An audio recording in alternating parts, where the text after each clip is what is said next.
is going on, guys? College basketball, Sweet 16 NCAA tournament. Really excited for what the weekend is looking to bring. We got an awesome, of course, first weekend of the tournament. So pumped for this one. We're going to break it down today from a DFS perspective. Also going to look at, a couple bets that I like for tonight. Hopefully going to do this either late tonight, maybe even after the games, or maybe same time tomorrow, depending on how things fall, to go through Friday's slate, also a 4-gamer. So we've went down, from the 16-game slates down to the 8 over the weekend. Now we are at the 4-gamers, and then we will have Saturday and Sunday, which will each be 2 games. Not sure they could possibly do a 4-game Elite 8 slate. I doubt it. Probably 2 games each there.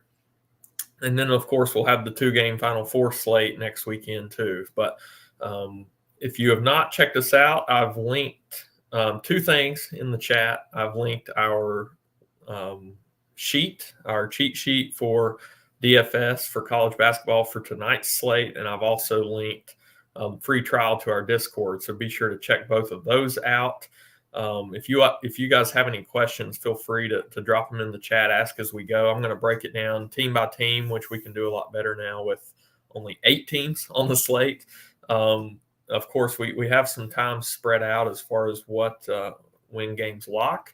I have got projected lineups in on the sheet right now. I'll try to update them. Hopefully we get those before lock. I know last week, of course, with the way they set lock times for some of these games, we didn't get that because we had, games that ran over that are in the same venue, and then we didn't necessarily or they don't adjust lock. So that hurt us a little bit, if we had some news. And tonight we actually do have some news. Luckily, it's in one of the early games that, I think we kind of know the way it's going to fall, but we'll talk through that here. So I'm going to share the sheet. We're going to go through it, like I said, game by game. I'll try to give my favorite bets as we go.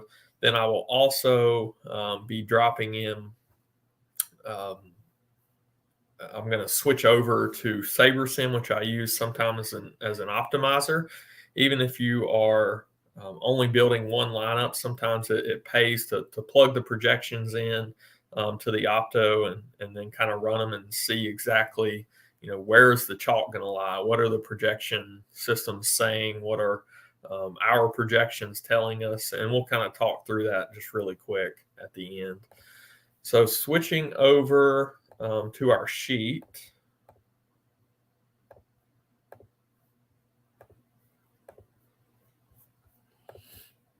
So we've got the 4 games today. First one starts at 6:30 is Kansas State and Michigan State. A lot of people on this Michigan State squad today.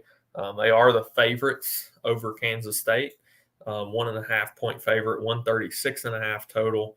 Second lowest on the slate. But, outside of the UCLA Gonzaga game, it's kind of a toss-up as far as the best game environments. Obviously, Tennessee, FAU is going to be the slowest pace. We see that a lot with Tennessee games. They just slow the pace down and drag the air right out of the ball. So we'll get to that one in a bit. But that one is your first game, Michigan State, Kansas State. Then you have UConn as a 4-point favorite against Arkansas. That's where the news lies mostly. We have a little bit on UCLA, but most of it is with Arkansas.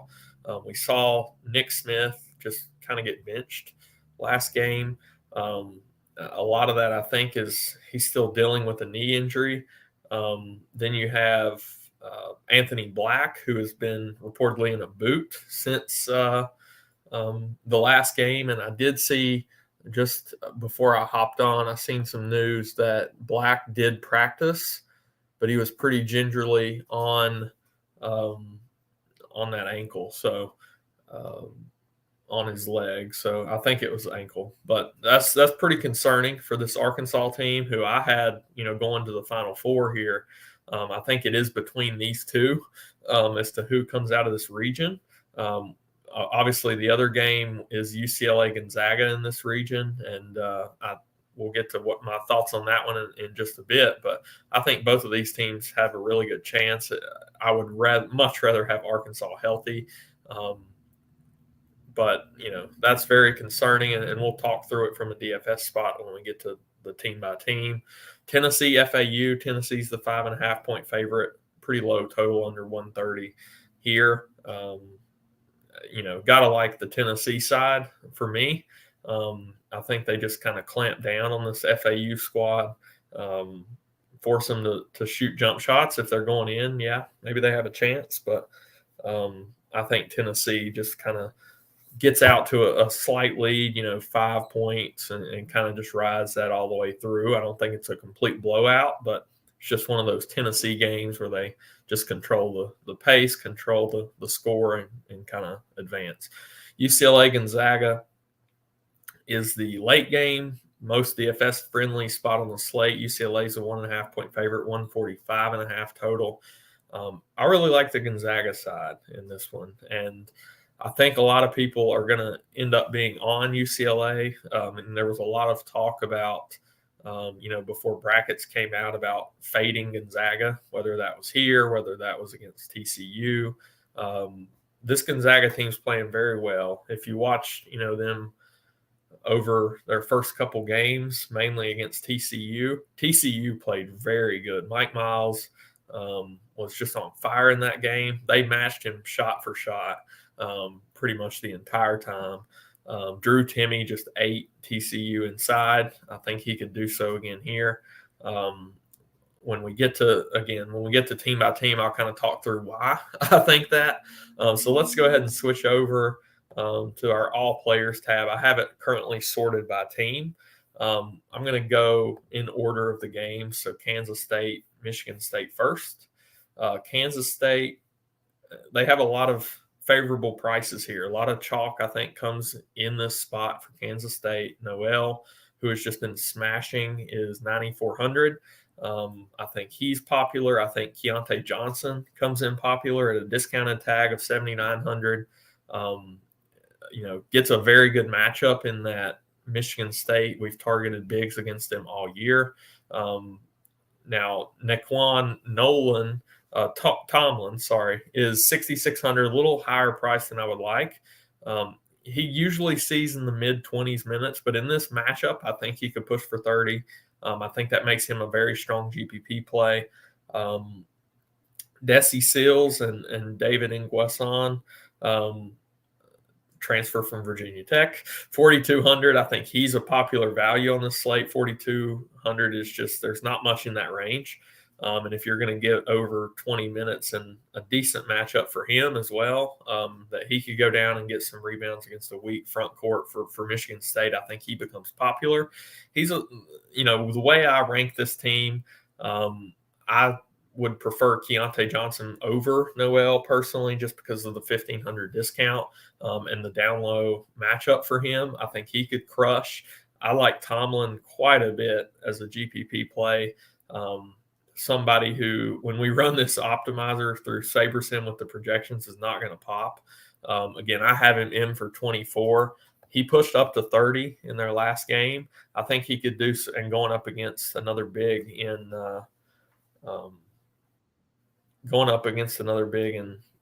Oscar Tshiebwe. If you bump him to 30 minutes, he rates out over 4x, which is right where we're wanting. So I don't feel comfortable plugging him in for necessarily 30 in projections, but that's what makes him a very solid GPP play. If he gets those extra minutes, I think he crushes this tag at 66, and I don't think he'll be very popular at all. Nguesson is solid, again, at 4,200. I've made the mistake personally, I think, of over the last 4 days of the tournament, I played tried just plugging in the cheap value play, and just wasn't, and tried then paying up. Did not really work out. So, the popular value play has not necessarily been getting there and unlocking these upper price guys. So, not necessarily sure I want to go there, but he's one of the better options in that range. Moving over to Michigan State, a lot of kind of correct prices, in my opinion. Joey Hauser, 7,500. His rates have went up lately. He rates out close to 5x, and this is not a matchup to be scared of either against Kansas State in the interior. So I think both front courts have success here. He's a solid play, but not one that I'm jumping to. If you land in that range, 7,500 in your build, I don't have a problem plugging him in. You've got AJ Hoggard, Tyson Walker in the backcourt. I think they make, and Jaden Akins, I think they make some sense, but I would definitely prefer Jaden Akins for almost 2K cheaper than Tyson Walker there. Walker has a lot of upside in the right game environment, but I still have to prefer that discount with Akins, who can definitely get hot as well. Malik Hall, Mady Sissoko also get that front court matchup for cheaper. I prefer Malik Hall at very, very similar price tags in a matchup that I think, he's going to play the more minutes than Sissoko there. Moving on, we've got Arkansas, UConn. Again, I had Arkansas in the Final Four in my bracket. I don't feel overly confident in that, unfortunately, coming into the Sweet 16 after they knocked off Kansas. And most of that relies on this injury news. It's Anthony Black, talking about that he was moving gingerly in practice on his leg. I don't like that. He still, played, 37 minutes or something through the injury. Wasn't, very effective from a DFS perspective. And that deferred a lot to Ricky Council and Devontae Davis, who definitely rate out as the best plays. I think they become somewhat popular. Not sure I want to play both together. So pick one of those two. And if you really have, a wild hair and are fine taking massive risk, Nick Smith, now priced down to 5,900. He is said to be nursing that knee injury a little more as well.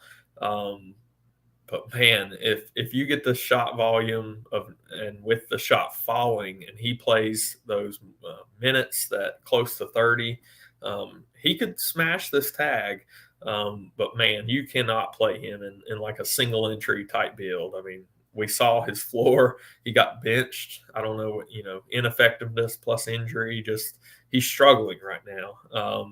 And I think, he makes for that $16 GPP tonight. If you're playing multiple teams, maybe filter him in as your Arkansas piece and go from there. But I think I definitely do want one of these guys in my lineup. Anthony Black, again, kind of scares me as well. If he was healthy at 7,300 playing, 35 to 40 minutes, I think he made a lot of sense. But I'm really scared off of that injury. You've got Jordan Walsh, who played a lot more against Kansas. Kamani Johnson will start but not play very much. Walsh is a decent option at 5,200. Again, really only GPP plays there. So Devo Davis and Ricky Council would be 1-2 for me. Kind of flip-flop those. Don't play them together unless you're just full stacking this game and hoping it goes to the moon. But that's where I stand with Arkansas. On the UConn side, a lot of plays that I have interest in here. Adama Sanogo, 7,800. Not one of my favorite pay-ups. I prefer Key Johnson to Sanogo personally right now. Andre Jackson, 6,400, would probably be my top play on UConn. He does it in every category, rates out very well projection-wise, 34 minutes. Is what I have him in for right now. And he could just smash this tag against Arkansas. Tristan Newton and Jordan Hawkins, the guards at 6K and 6,100. Newton, the point guard, is going to facilitate quite a bit. He can have these pop-off games. He's a very good GPP play. Same with Jordan Hawkins, who he's rating out very well in projections. He scares me to death. If you look back at his box score, he was shooting it very well. I think he hit 4 threes in their last matchup and had absolutely nothing in assists, rebounds, steals, blocks, nothing to go with it. And that's pretty scary. So he's very scoring reliant, but 6K, he could pop off for a big game as well. If his shot is falling, he's getting a few peripherals. He could definitely pay off that tag. Donovan Clingan, who is not going to play many minutes, unfortunately, but I would not play Clingan with Sanogo if you're playing this team. They kind of split the 40 minutes, and that's what I have him in for, 27 and 13. But man, Clingan 1.41 fantasy points per minute adjusted. That's what I have, a mix of season long and last 5 games. 1.4, yes, I said that correctly. 13 minutes, he even pays off that 4-7 tag. If you luck into a Sanogo early 2 fouls and Clingan pushes close to 20, oh my gosh, 4,700, he's going to absolutely nuke this tag.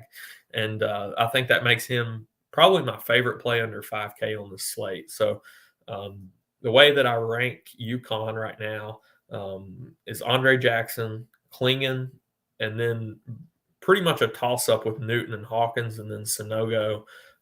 Really only a game stack for me. Screen is blurry. Darn. Let me see if I can. Is that any better, Casey?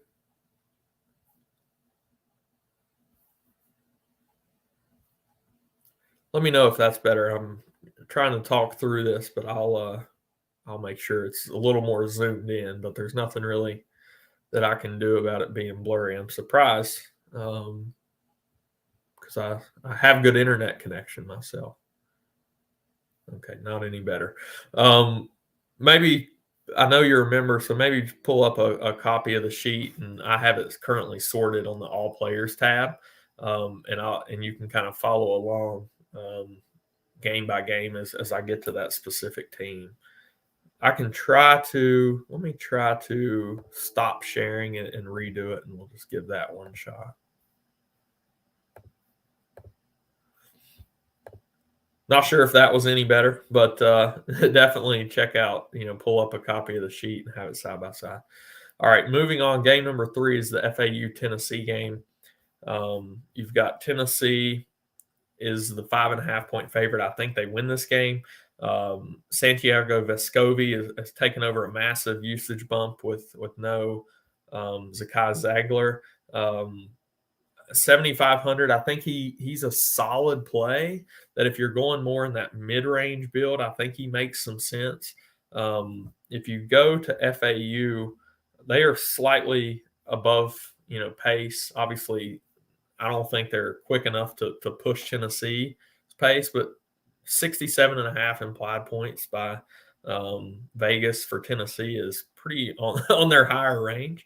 So I feel pretty good about Vescovi as just kind of that, keep your lineup moving along, not going to crush that tag, not going to kill you at 7,500. Josiah Jordan-James, very similar point per dollar wise for me in projections. I think I do prefer the $1,200 discount though.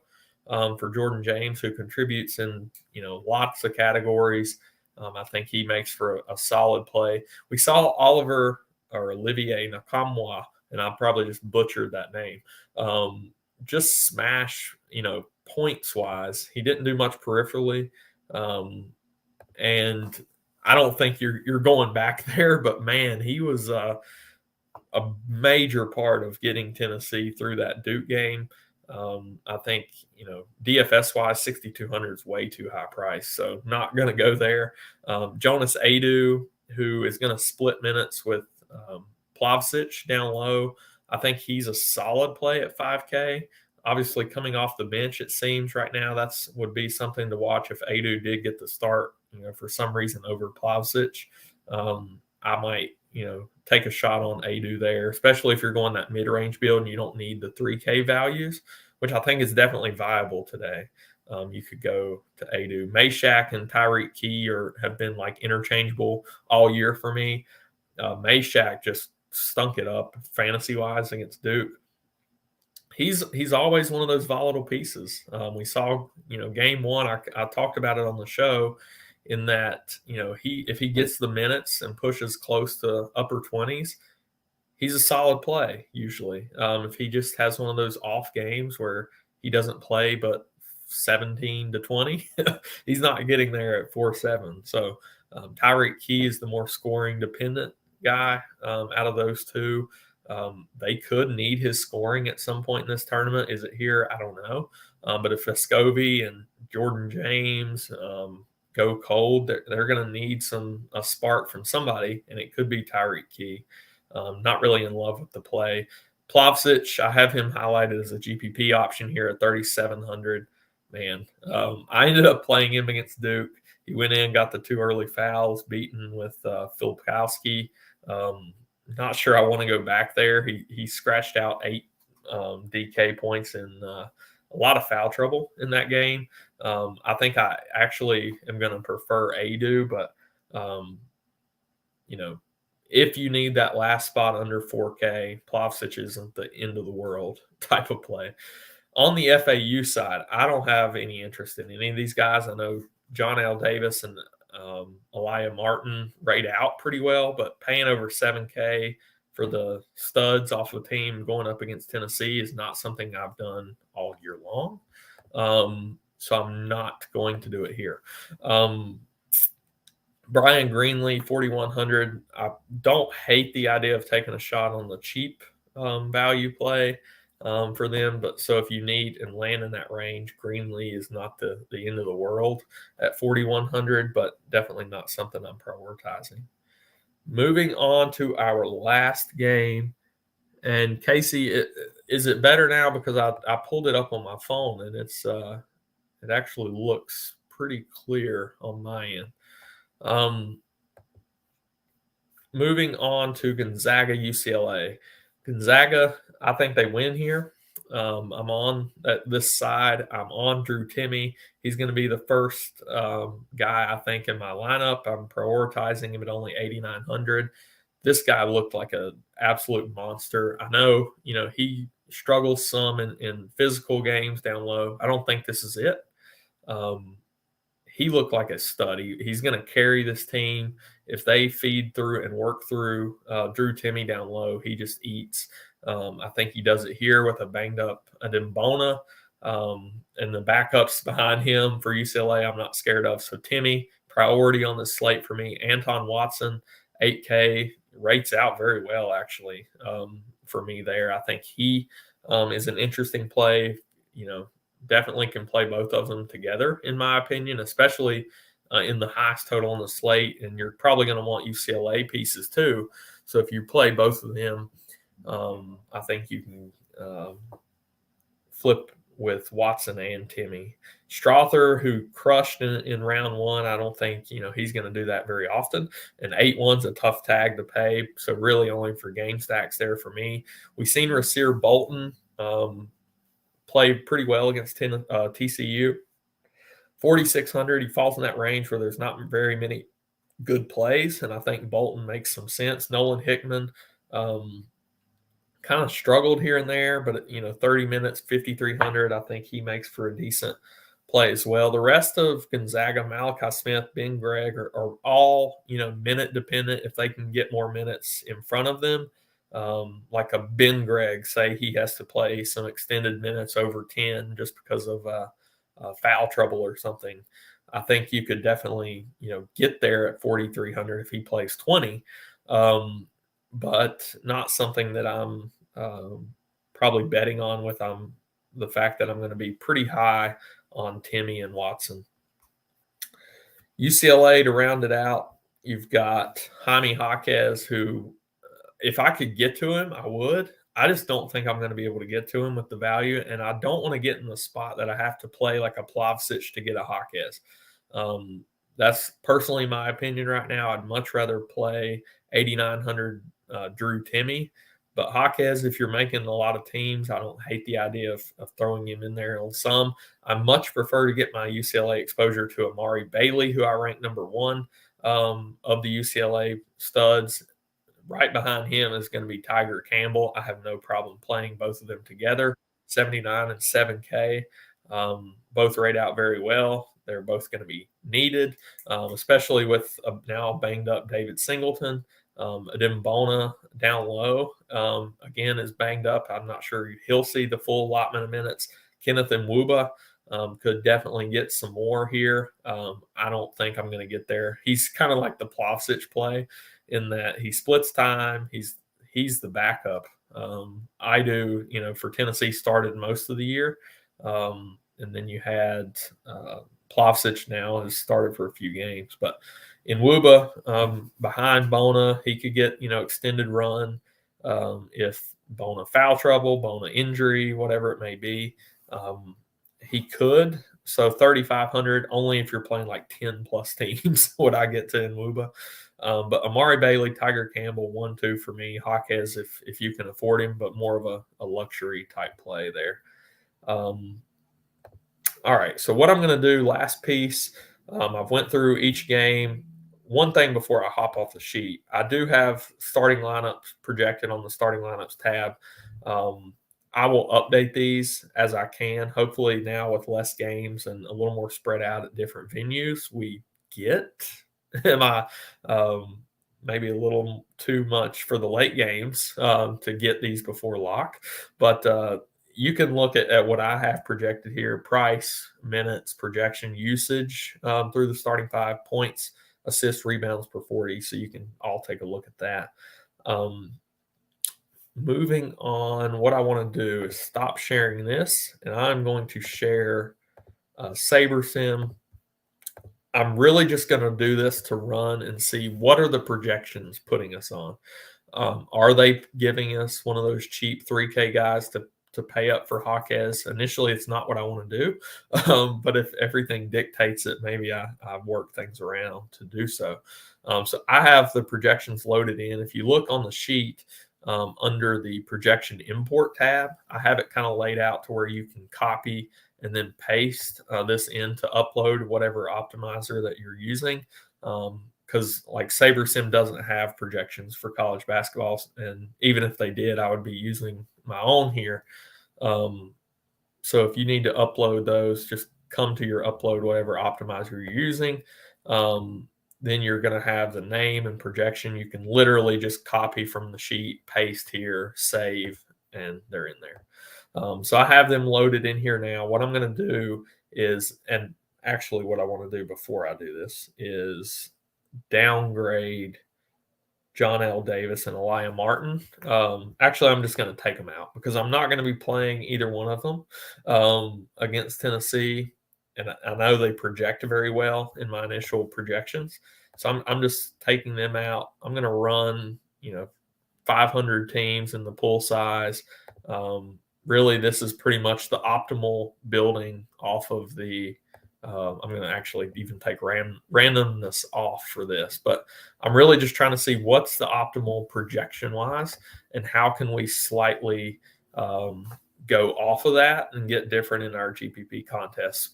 I talked about it last week on, I think it was the Friday show that I did. On Thursday, I was a little disappointed with myself in that I didn't go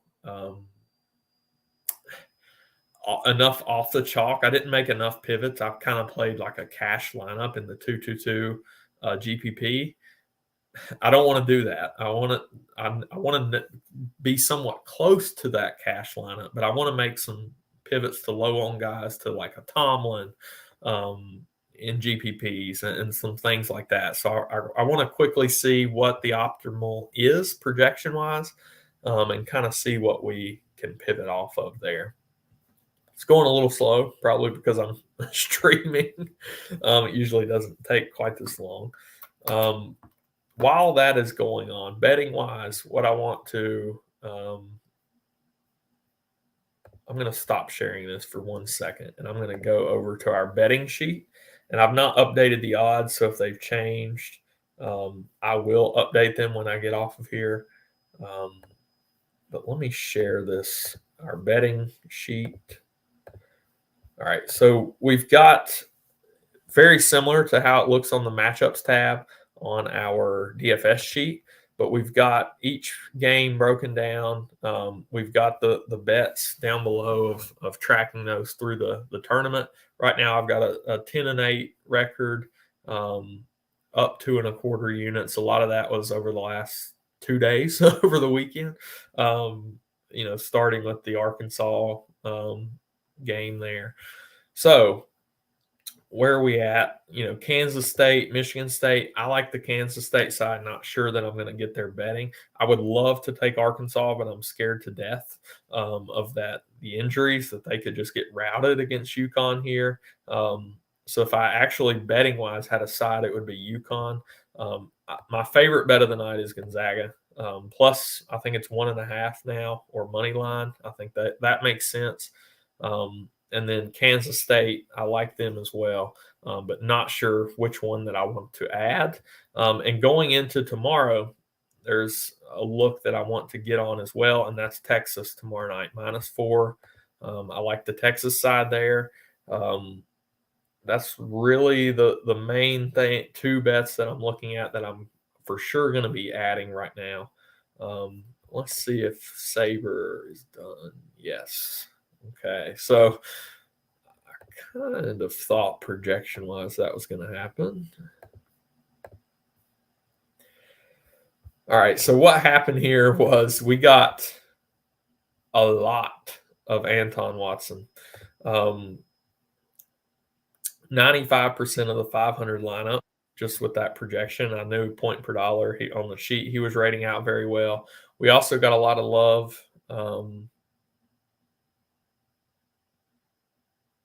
Yeah, so bonus still seems pretty questionable per some news that just got posted on Twitter. So that's definitely something to watch for tonight. But Watson came out as a very, very good play projection wise. Just to see, within this run, I can't really do it. But 38, that's a big projection. So right now, Ricky Council, and I think he will be very popular. Amari Bailey is a very popping in quite a bit. Key Johnson, Bolton, Inguasan, Andre Jackson. So the optimal right now was that mid-range build. And even without a guy like 8,900 Drew Timme, because it has Anton Watson in there. So the optimal was, let's see, one Arkansas, which I like, Ricky Council, Andre Jackson, and Klingon from UConn, like both of those. It actually has Meshack in there at 4,700. Let me see. Let me make sure it's sorting by.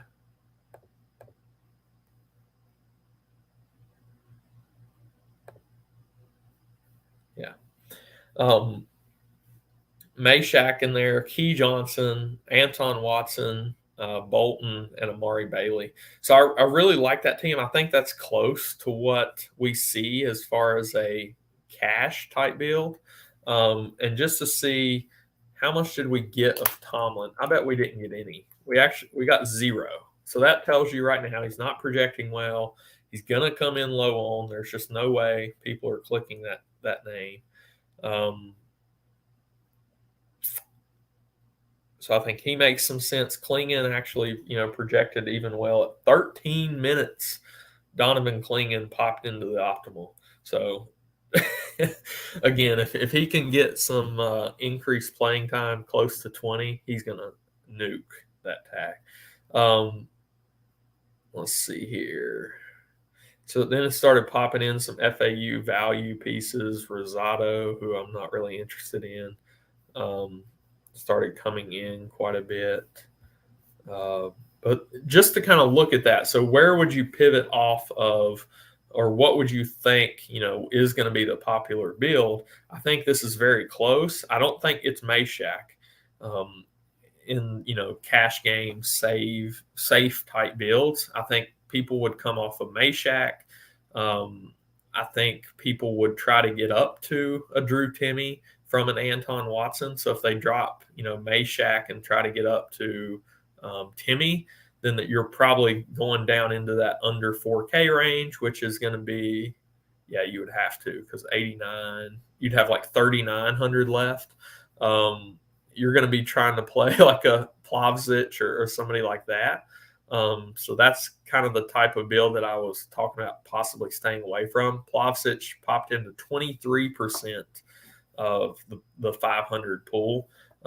That's interesting to me. At only 12.5 projection, he popped into that many. And just to look at some teams with him on there, um, here's one with still a mid-range build in Council, Jackson, Devo, um, Inguason, Key Johnson, Watson, Bailey, Plavsic.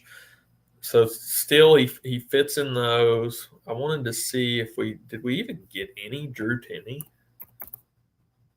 That'd be a big 40% Drew Timme.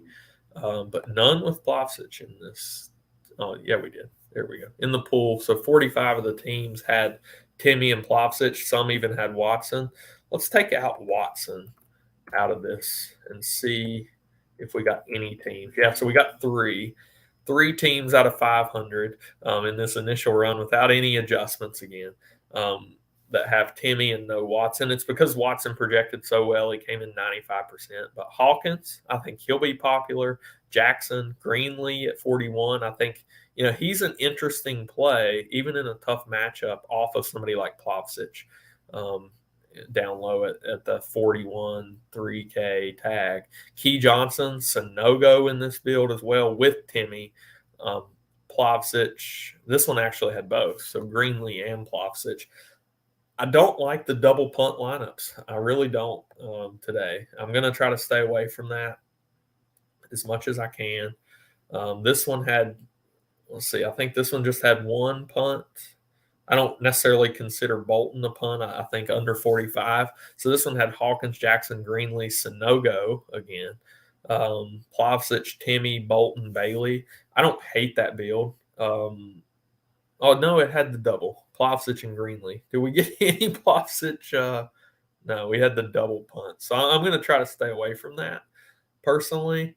Let me just filter. So we got 18 Timme without Watson. I'm going to one more thing I'm going to do before I hop off here.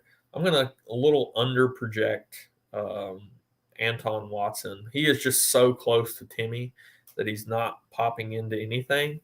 And this is just kind of a manual adjustment. I'm going to even do him under Key Johnson. That's kind of where I'm at. I don't, Watson rates out very well. I just don't want to play him and Timme together unless I'm stacking that game up. That's kind of where I stand currently. But hopefully these will pop in pretty quick, and then I'm going to hop off here as soon as we get through looking at this and seeing what that did. Adjustment-wise, if you guys have any last-second questions, I'll answer them right now as we wait on this sim to run, and then we'll finish up and get out of here. We've got some golf to watch. We've got some match play, day 2. Going to be a fun weekend.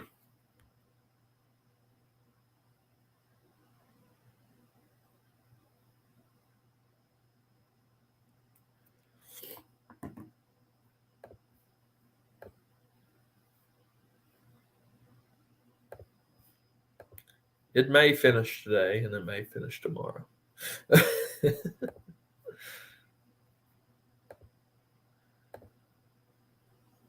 So again, news to watch. Keep an eye on Arkansas. Keep an eye on Adembona for UCLA. Because if you get like a Nwuba with Bona out, then I think you can definitely go to Nwuba at under 4K without Bona in there. I think he makes some sense in that scenario. And then you have that ability to play the one punt of Nwuba, get up to Timme or Jaquez or whoever it may be. So if Bona is out, I think you definitely majorly consider Nwuba. He would definitely become a priority value over like a Plavsic, who's not a priority anyway. But that's kind of where I stand with that one. Man, I really wish Arkansas was healthy. I think this game, today would be great. I think it's going to be a solid one anyway, but it's going to be just about how far can Plavsic, I got him on the brain. How much can Council and Devo Davis carry this team? That's kind of where, as far as they're going to go here. So I'm going to go ahead and stop the building here so we can take a look at lineups. I think almost 100 is enough. All right. So with the bump down to, so this is a little more of where I'm going to land. With the bump down to Watson, and the projection, we've got Andre Jackson, Council. We did get Greenlee pop in there, and Inguason, Key Johnson, Timmy Bolton Bailey. I think that is pretty close to the chalkier type builds. Maybe let's see. You got 3 4K guys in there. There's real no way around it, unfortunately. In the safer type lineups, if you're playing Key Johnson and Timmy together. The second one here that behind that projection wise came in as Hawkins, Davis, Jackson, Inguason, Klingon, Timmy, Council, Bailey. I really, really like that team. You have one under 4,500 guy. You also have my other favorite 4K play in Donovan Klingon. You do have 3 UConn pieces, which is a little scary. And I mentioned that I didn't really want to play Devo and Council together, but this is a game stack lineup. You've got 3 from UConn, 2 from Arkansas. Hope that in this lineup, you're hoping that Black and Nick Smith are a little, hampered still, and the offense feeds through Davis and Council. So I like that. And then you come into the late game, and you've still got Bailey and Timmy, who are my favorite 2 plays in that game. So I do like that lineup a bit. That's where I'm going to end it today. Hit me up in Discord if you have any questions. I'll get to those at some point through the day. I'll have ranks up hopefully by 4 to 5 o'clock, maybe earlier if I can get there. Good luck to everybody today, and let's have a strong weekend all around.